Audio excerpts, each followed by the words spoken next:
Just when you thought the shadows of the Cold War had long since faded, the last frontier drags them kicking and screaming into the harsh Alaskan light. Episode 4 isn't just a chapter, it's a detonation. The fragile alliances and buried secrets of Port Moore are fracturing, and this time, the fallout won't just be political, it will be radioactive. We're left staring into the abyss, questioning who the real invaders are and whether any of our so-called heroes are getting out of this alive. This is where the chessboard is flipped over and the real game begins. The calm in Port Moore was always a lie, a thin sheet of ice over a bottomless, freezing lake. And in episode 4, that ice shatters completely. We pick up right from last week's heart-stopping cliffhanger, the discovery of a clandestine Soviet listening post buried deep within the Alaskan wilderness. And it's not some relic from the 1960s. This thing is active. The air crackles with a new kind of tension, a mixture of professional disbelief and raw, personal betrayal. For Deputy Abby Miller, this is no longer just about enforcing the law in a remote town. It's a violation of the very soil she swore to protect. The camera lingers on her face as she processes the scope of the deception, and you can see her worldview crumbling. Meanwhile, the enigmatic oil man Malcolm Royce moves from being a background manipulator to the central architect of the coming storm. He isn't just containing a secret, he's actively managing an international crisis playing out on his doorstep, and his corporate profit-driven motives are violently colliding with the grim realities of espionage. The episode masterfully cross-cuts between three fronts.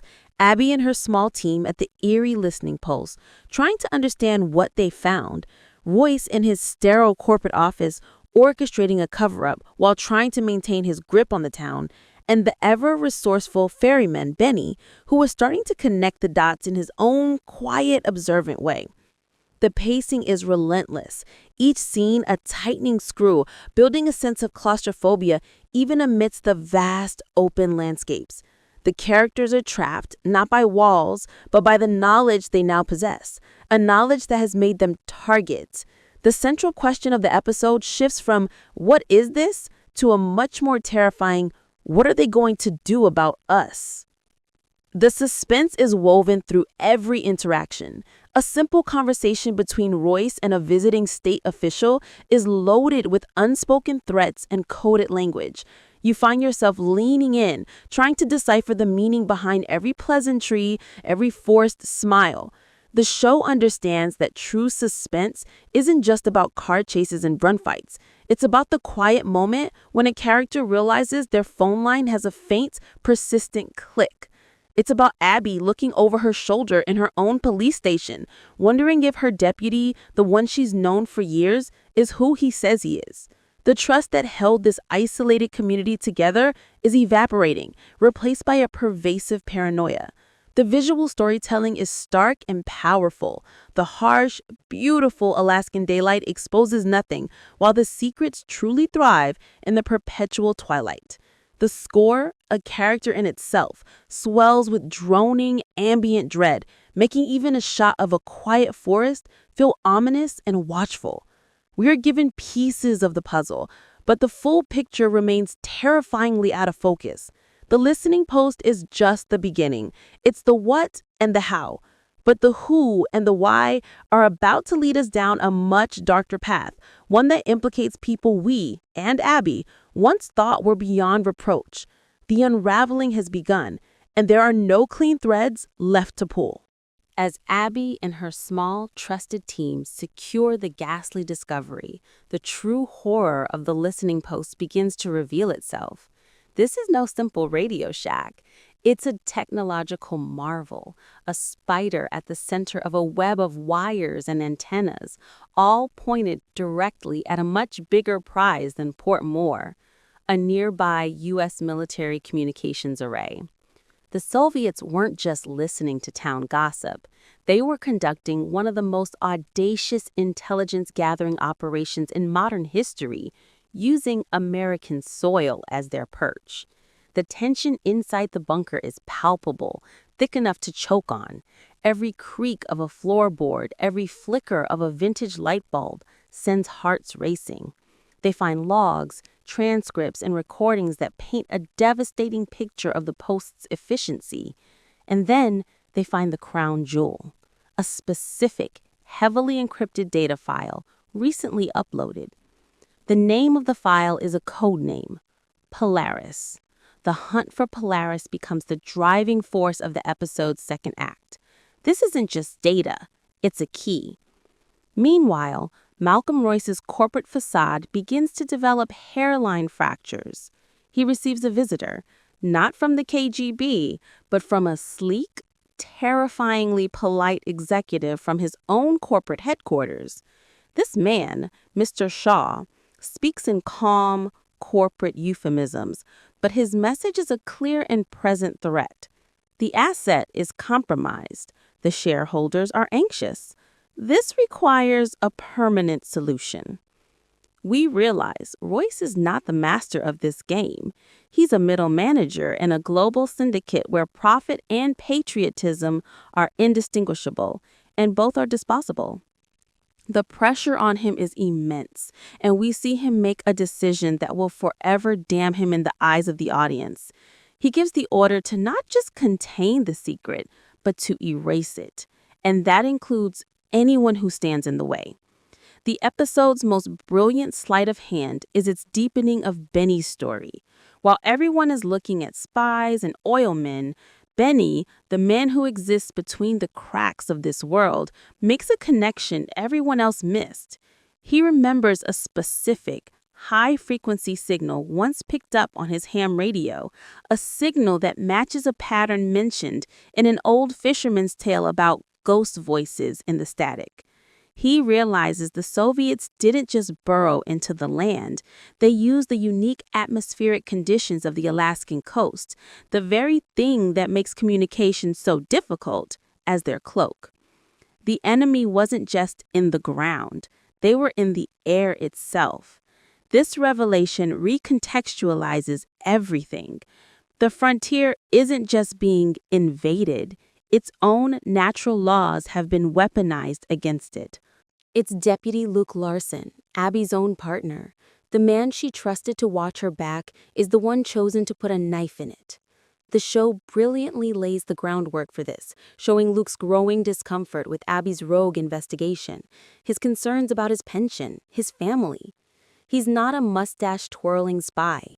He's a weak, frightened man who was offered a way out and took it. The final sequence of this act is a heart-pounding cat-and-mouse game through the fog-drenched docks.